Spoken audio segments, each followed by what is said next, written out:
todo el día de hoy. Voy a mandar el link, no lo he mandado todavía. Ya vamos a ir esperando a que se conecten para la clase. Vamos a enviar el link y ahí entonces nos vamos a la clase.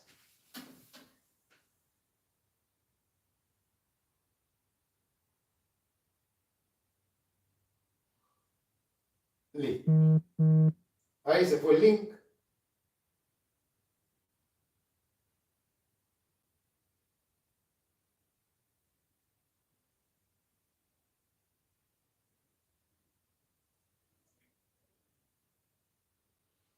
Ya, vamos a esperar que se vayan conectando entonces, que vayan apareciendo ahí sus mensajes. Y con eso estamos. Con una galleta.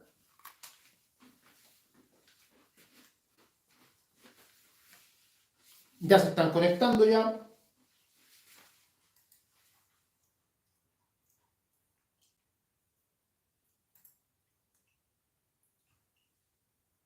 Vamos esperando entonces.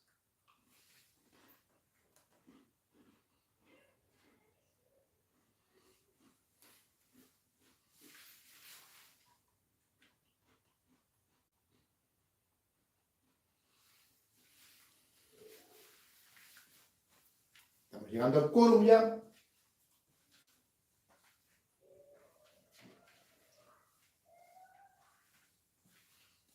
Ya los voy esperando que se conecten.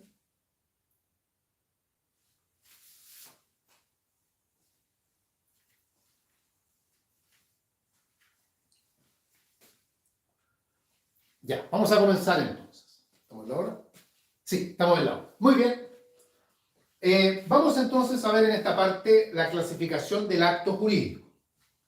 No vamos a ver la clasificación de los contratos todavía. Eso lo veremos cuando estemos viendo los contratos como tema.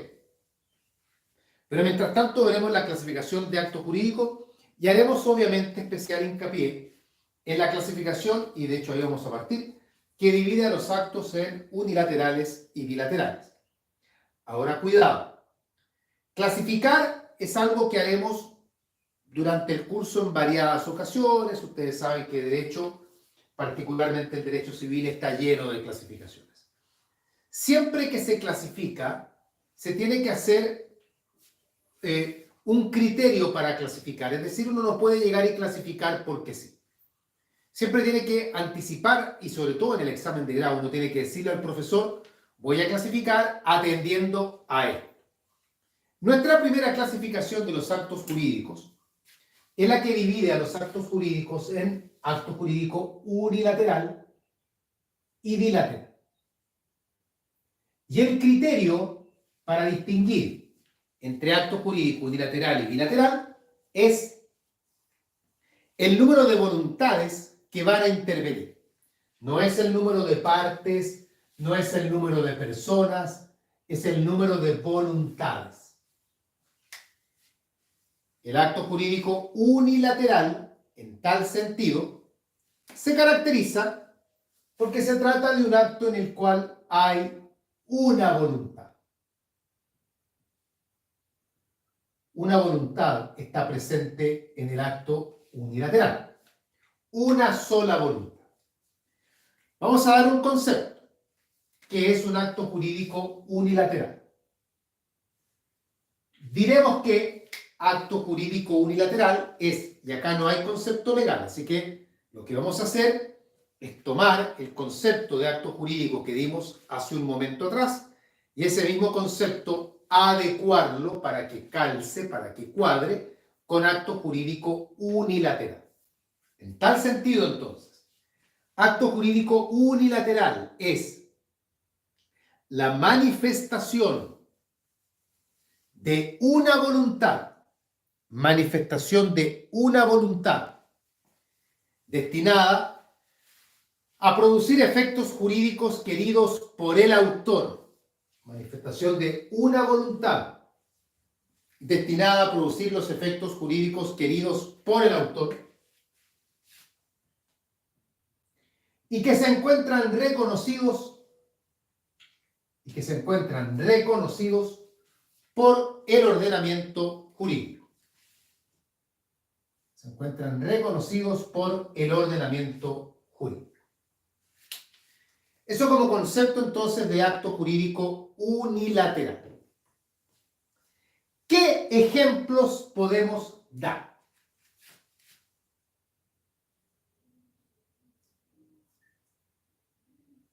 Vamos bien. Y aquí la participación de ustedes. ¿Qué ejemplo o ejemplos de acto jurídico unilateral me pueden dar? Yo voy a partir diciendo el testamento, que sé que todos lo van a empezar a contestar. Lo digo yo. Testamento. Camila precisamente dijo testamento. Sofía dice cambio de nombre. No, el cambio de nombre no es un acto jurídico. Es consecuencia de un procedimiento no contencioso. Luis dice la renuncia. Bien, la renuncia es otro ejemplo. Está bien. Claudia Jofré dice la oferta. Muy bien. Y junto a la oferta voy a colocar también la aceptación, que es otro acto jurídico unilateral, que va muy de la mano con la oferta. Tenemos también otro ejemplo. Aldo dice reconocimiento de hijo. Muy bien. Reconocimiento.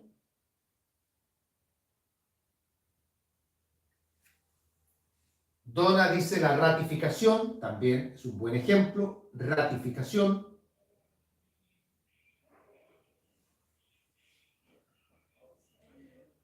Tenemos también la aceptación, dice Alejandra, ya está colocada, a menos que Alejandra se esté refiriendo a la aceptación y la repudiación de una asignación hereditaria.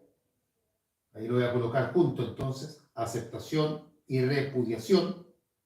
Ambos son actos unilaterales. Gonzalo dice patrocinio y poder. No, el patrocinio y poder son contratos, son un tipo de mandato, así que no son actos unilaterales. Agente oficioso, dice Diego, no, el agente oficioso es un cuasi contrato, no es el caso. Para colocar otros ejemplos podemos indicar la revocación, estoy mirando lo que ustedes han dicho, revocación, tenemos también la ocupación o ocupación. Ya, ahí tenemos varios ejemplos. Quiero dar varios ejemplos para que se saquen de la mente la idea obsesiva de responder testamento, testamento, testamento, como si no hubiese otro ejemplo. La verdad es que hay varios ejemplos de actos jurídicos unilaterales. Repito entonces, el acto jurídico es unilateral cuando en dicho acto se manifiesta una sola voluntad. Y para hablar de la voluntad que da origen a este acto unilateral, usamos la expresión autor. No hay partes en un acto unilateral, sino que es autor. El autor del testamento, el autor de la renuncia, el autor de la ratificación, el autor de la revocación y así para todos los casos señalados. Los actos jurídicos unilaterales se subdividen, tienen subclasificaciones. Por ejemplo, una subclasificación del acto jurídico unilateral se hace atendiendo al número de personas que participan. Sabemos que hay una sola voluntad, pero hay relación en aquello con el número de personas. Y así, por lo tanto, tenemos los actos jurídicos unilaterales que se pueden dividir en, lo voy a colocar al ladito,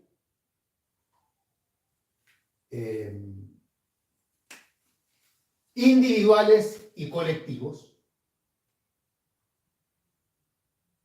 Individual y colectivo, donde el individual es aquel en que hay una sola voluntad que emana de una sola persona. que por lo demás es la regla general, porque cada vez que uno piensa en una voluntad, uno imagina que hay una persona. Por lo pronto, todos los actos jurídicos unilaterales, todos, pueden ser individuales. Todos. Insisto, es lo normal. Si hay una voluntad, uno asume que tras esa voluntad hay una sola persona. Sin embargo, también existe el acto jurídico unilateral colectivo. Y el colectivo es aquel en que, si bien es cierto, hay una sola voluntad, hay sin embargo varias personas detrás de esa única voluntad. La cuestión es que no todos los actos jurídicos unilaterales pueden ser colectivos. Por ejemplo, el testamento no puede ser colectivo, tiene que ser siempre individual.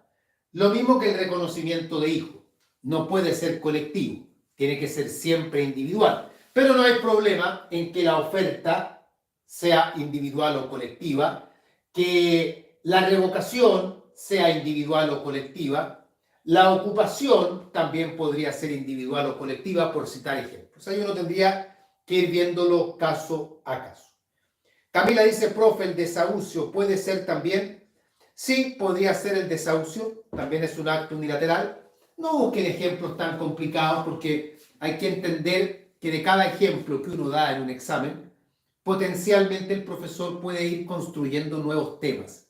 Entonces, si ustedes dicen en el examen, ahí sentado frente a la comisión, el desahucio, el profesor les va a decir, mire qué buen tema tocó, hablemos del desahucio. Dígame qué tipo de desahucio conoce, qué contratos son susceptibles de desahucio, cuándo procede, cuándo no procede, y se van a complicar porque no es un tema que uno tenga así como claramente estudiado, si es que uno lo ve alguna vez, porque la verdad es que yo creo que la mayoría de ustedes nunca lo estudió. Entonces, ¿para qué? ¿Para qué complicarse con eso? Un ejemplo de un acto jurídico unilateral colectivo, para que entiendan que efectivamente puede haber varias personas. Y voy a colocar el ejemplo que siempre coloco, y lo hago porque tiene que ver con un hecho basado en la cultura popular. Aquellos que son seguidores de Los Simpsons recordarán que en una de las primeras temporadas se desarrolla un capítulo en el cual Bart Simpson intenta comprar el número 1 de un cómic, que es la revista del hombre radioactivo, que está en la vitrina de la tienda de cómics. Entonces Bart va, quiere comprarla, sueña con comprarla, y se da cuenta que el dinero que él tiene no le alcanza para comprarla. Y como es una historia, aparecen dos personajes más, que son Nelson y Milhouse. No es Nelson. Milhouse es uno, el otro es Martin. Martin y Milhouse. Y entre los tres se dan cuenta que tienen el dinero suficiente para comprar el cómic. ¿Y qué hacen? Cada uno coloca un poco de dinero y los tres ingresan al negocio y hacen una oferta de compra. Le dicen al dueño de la tienda, queremos comprar esta revista. Esa oferta que ellos realizan envuelve una sola voluntad, que es el deseo que tienen tres personas de celebrar una compraventa ofreciendo comprar, en este caso, esa revista. Son tres personas, pero sin embargo hay una sola voluntad. Ese es un ejemplo de una oferta que resulta ser colectiva. Hay tres personas, podrían haber dos, podrían haber más también, lo importante es que más de una, que representan a una sola voluntad. Ahí me está justamente Luis recordando que Martin es el otro personaje. Tania me pregunta que repita el tema de los colectivos. Insisto, en los colectivos hay una sola voluntad, pero tras esa voluntad hay más de una persona. Por eso uno cuando define al acto jurídico unilateral, uno no debe decir que el acto jurídico unilateral es aquel en que se manifiesta la voluntad de una persona, porque no hay por qué, no se debe autolimitar al acto unilateral encasillándolo en una sola persona. Si el número de personas no es lo que importa es el número de voluntades.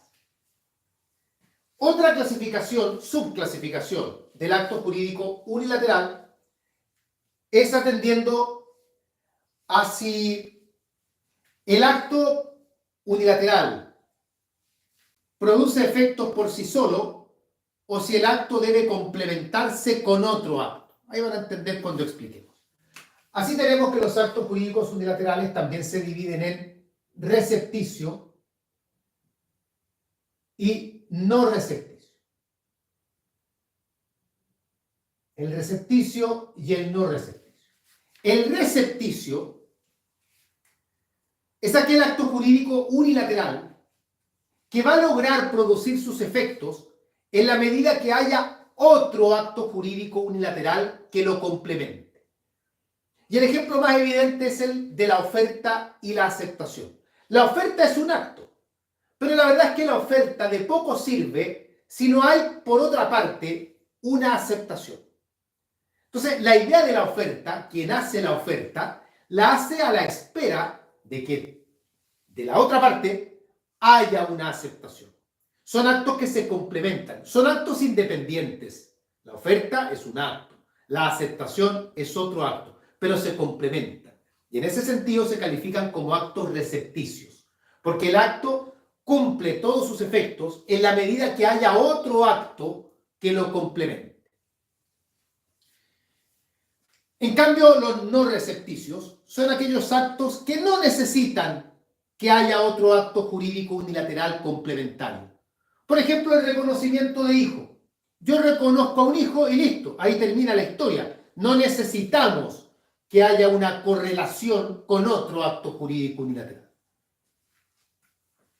Esta es la distinción entonces que no se pregunta mucho, pero a veces la preguntan y los alumnos quedan ahí sin saber qué decir, porque además el nombre, recepticio y no recepticio, como que no indica nada. Entonces por eso es que lo comento para que tengan ahí la claridad si es que se les presenta en un examen el tener que hablar del tema.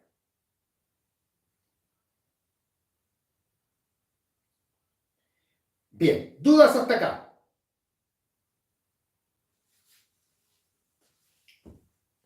Esto en cuanto al acto jurídico unilateral. Vamos a tirar una línea para colocar en la cara del frente al acto jurídico bilateral. Importante porque el acto jurídico bilateral es la contrapartida en este caso. Las clasificaciones siempre son comparativas.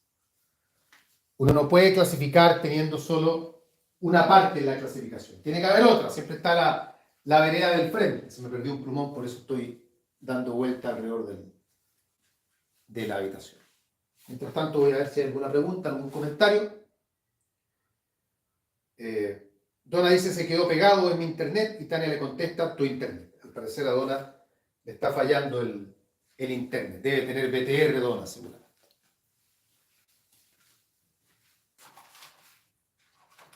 Ya, no importa, voy a sacar cualquier punto. Ya. Vamos a la vereda del frente y vamos a hablar ahora del acto jurídico bilateral. También el acto jurídico bilateral nos va a llevar a hablar de algunos temas importantes.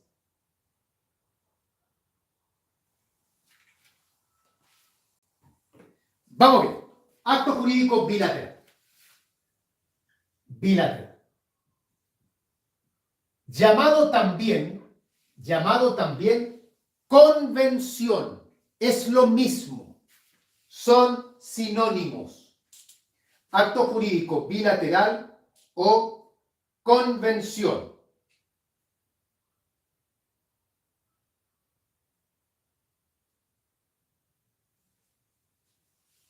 No hay una relación de género-especie ni nada parecido.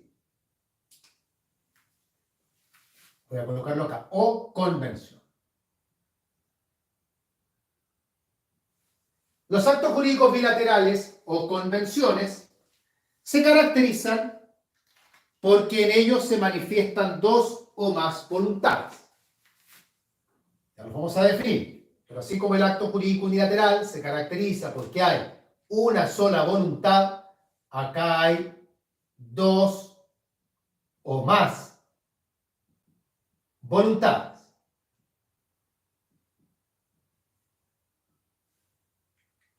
Y por lo tanto, en el acto jurídico bilateral o convención, la expresión que empleamos para referirnos a estas voluntades es la expresión partes.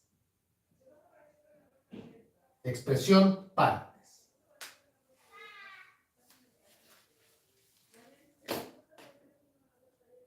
Tenemos partes. Vamos con un concepto de acto jurídico bilateral. Tampoco hay concepto legal, por lo tanto lo que vamos a hacer es tomar, como ya lo hicimos antes, nuestro concepto de acto jurídico general para adecuarlo acá, y así el concepto quedará de la siguiente forma.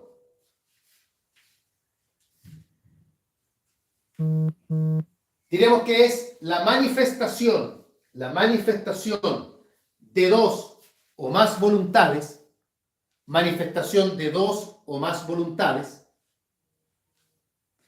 destinadas a producir efectos jurídicos, manifestación de dos o más voluntades, destinadas a producir efectos jurídicos, queridos por las partes,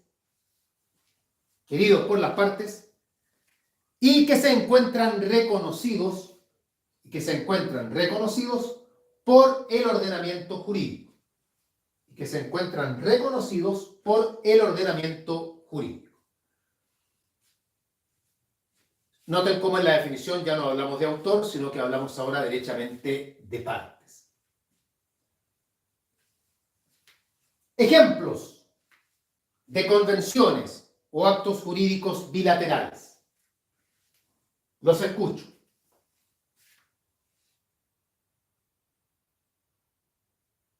Ustedes me dicen, ¿qué ejemplos tienen? La tradición dice, ya vamos viendo, a ver. Camila dice, la tradición. Bien. Tradición. Dice ella también el pago. Muy bien. Víctor agrega los contratos. Efectivamente, todos los contratos van a estar como actos jurídicos bilaterales. Aldo dice lo mismo, los contratos. Melissa agrega también el pago. Gonzalo señala el matrimonio. Está bien, pero está dentro de los contratos, así que no es necesario señalarlo aparte. ¿Qué otro ejemplo podrían dar? Melissa dice las capitulaciones matrimoniales. Muy bien. Capitulaciones. Alguien por ahí, no alcancé a ver el nombre, señaló, Luis, fue la resiliación, y luego Camila la volvió a mencionar.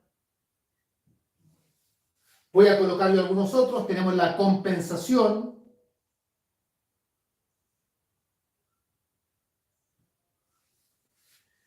Ya, con eso tenemos. Jimena dice donación. Está bien, pero la donación es un contrato, por lo tanto va dentro de los contratos. Fíjense que los contratos tienen una finalidad particular. Los contratos sirven para crear derechos y obligaciones. Crear derechos y obligaciones. Esto es muy importante porque todos recordaremos que cuando el código define contrato, en el artículo 1438, el código al definir contrato hace sinónimos contrato con convención. Y más allá de que hoy existe una corriente doctrinaria que señala que el código no estaría equivocado, históricamente se ha sostenido que ahí hay un error, porque contrato y convención no es lo mismo. De hecho, la convención es el género. La convención puede cumplir cualquiera de los fines de un acto jurídico. La convención puede crear, puede modificar, puede extinguir, puede transferir, etc.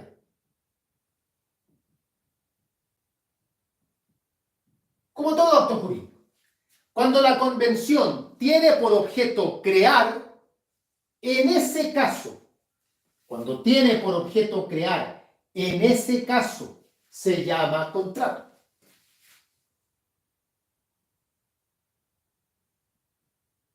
No es, por lo tanto, no es sinónimo contrato que convención. El contrato es la convención que crea. Es más, más allá de que esto lo volveremos a ver, aprovechemos de dar un concepto de contrato, de dar un buen concepto de contrato. Y vamos a volver a usar el concepto de acto jurídico que dimos al principio y lo vamos a volver a adecuar para que quede como concepto de contrato. Así entonces, contrato es la manifestación de dos o más voluntades destinadas a crear derechos y obligaciones queridos por las partes y reconocidos por el ordenamiento jurídico. Reconocidos por el ordenamiento jurídico.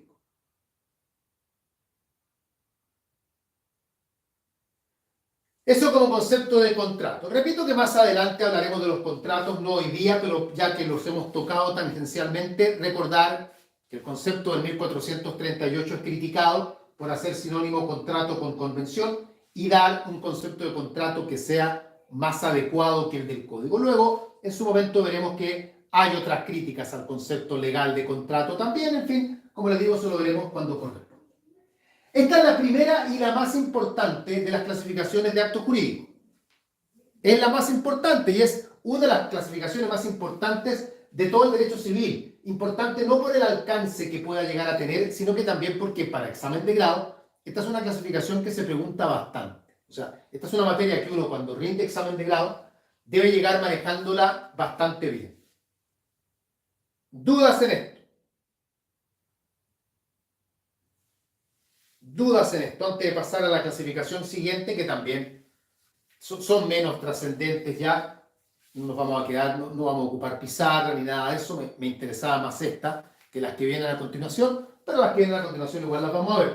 Pero esta, mientras yo saco la foto, les dejo ahí espacio por si alguien quiere, disculpe que les dé la espalda, por si alguien quiere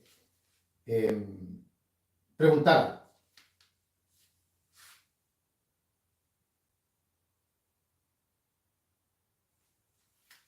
Ya. Vamos a mandar la foto. Y no veo preguntas, no veo comentarios. Asumo entonces que hasta acá, con lo que hemos visto, estamos bien. Lo cual me alegra porque este es un tema, repito, muy, pero muy importante. Ya. Allá se fue la foto. Ya.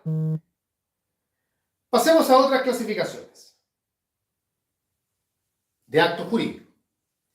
Recuerden no usar el chat de YouTube, ¿ya? Porque no tengo posibilidad de verlo. Cecilia había hecho una pregunta por ahí, pero la borró. Ya algo alcancé a ver parpadear por ahí. Usen el chat de WhatsApp, porque si no me tengo que acercar a la cámara, no alcanzo a ver de acá, la letra me sale muy chiquitita. Otra clasificación de actos jurídicos, ya no tan trascendente, pero en fin, para complementar igual hay que verla. Atendiendo a su contenido, tenemos los actos jurídicos patrimoniales y los actos jurídicos extrapatrimoniales. Patrimoniales y extrapatrimoniales. Los patrimoniales son aquellos actos cuyo contenido es eminentemente económico.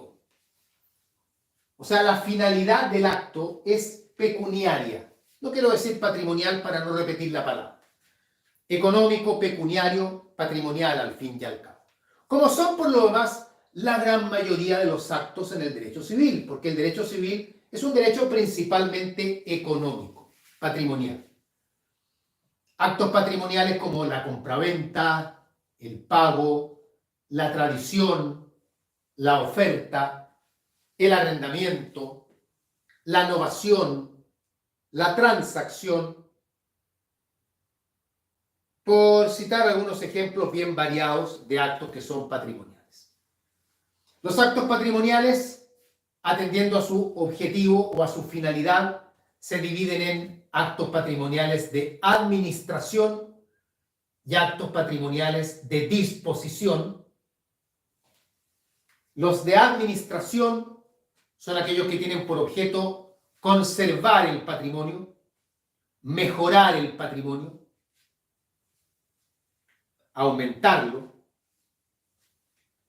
Por ejemplo, un acto de administración puede ser un mandato.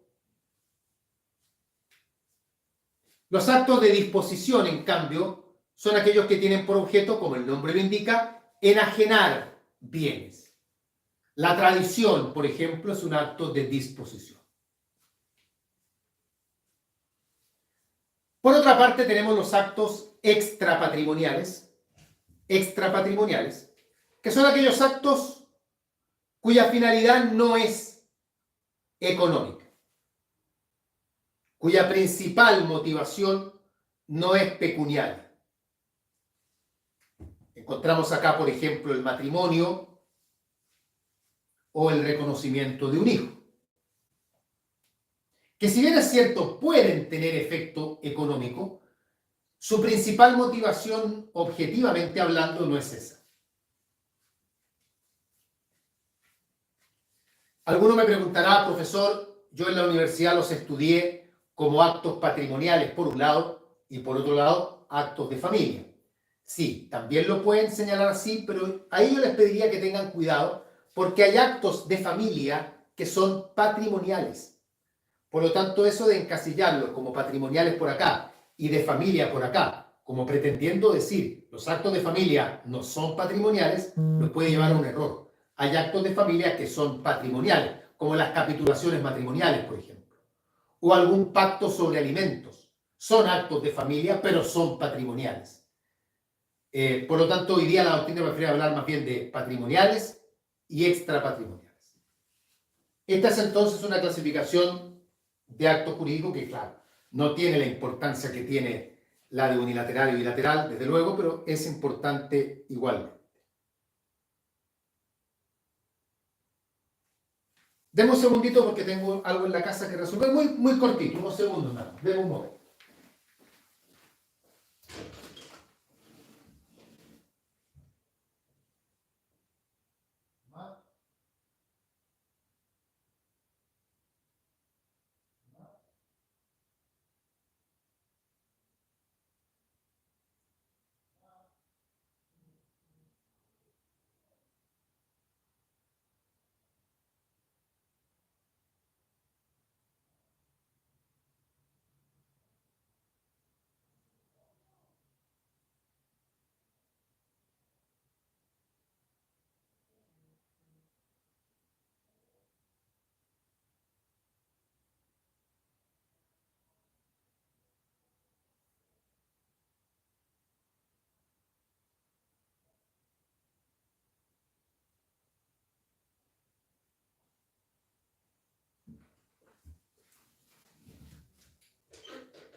Ya, mil disculpas. Retomamos. Veamos si hay alguna pregunta. Pablo dice, profesor, la compensación económica es un acto de familia patrimonial. Si es acordada por los cónyuges, sí. Cuando la impone un tribunal, no, porque ahí no es un acto jurídico desde el punto de vista del derecho civil. Jaime dice, ¿podría explicar un poco más sobre la enajenación? Ya, es un tema que es más largo, lo vamos a ver más adelante. Enajenación puede ser tomada en un sentido amplio o en un sentido restringido. En un sentido restringido, enajenar es todo acto por el cual se transfiere el dominio. En un sentido amplio, enajenar es todo acto por el cual se transfiere el dominio o se constituye sobre una cosa algún otro derecho real. Como les digo, es un tema que lo vamos a ver cuando estemos estudiando el objeto del acto jurídico. Ahí se comenta lo pertinente a la enajenación. Bien, otra clasificación ya también menor en cuanto a la trascendencia, pero igual hay que comentarla, atendiendo a cómo se perfeccionan, cómo nacen jurídicamente. Tenemos los actos jurídicos formales y los actos jurídicos no formales. Actos jurídicos formales, actos jurídicos no formales. Partamos por estos últimos. Los actos jurídicos no formales son aquellos actos que nacen por la sola declaración de voluntad. no necesitan ningún requisito externo. La voluntad se declara y el acto nace. A nivel de contratos, por ejemplo, acá estarían los contratos consensuales, donde basta con que las partes se pongan de acuerdo y con solo ponerse de acuerdo ya tenemos el acto. Ejemplos de actos no formales: la oferta, una compraventa de bienes muebles, el arrendamiento, por citar algunos ejemplos. Los actos no formales son aquellos que, para perfeccionarse, no basta solamente con la voluntad, sino que necesitan un requisito externo. Puede ser una solemnidad, puede ser la entrega material de una cosa.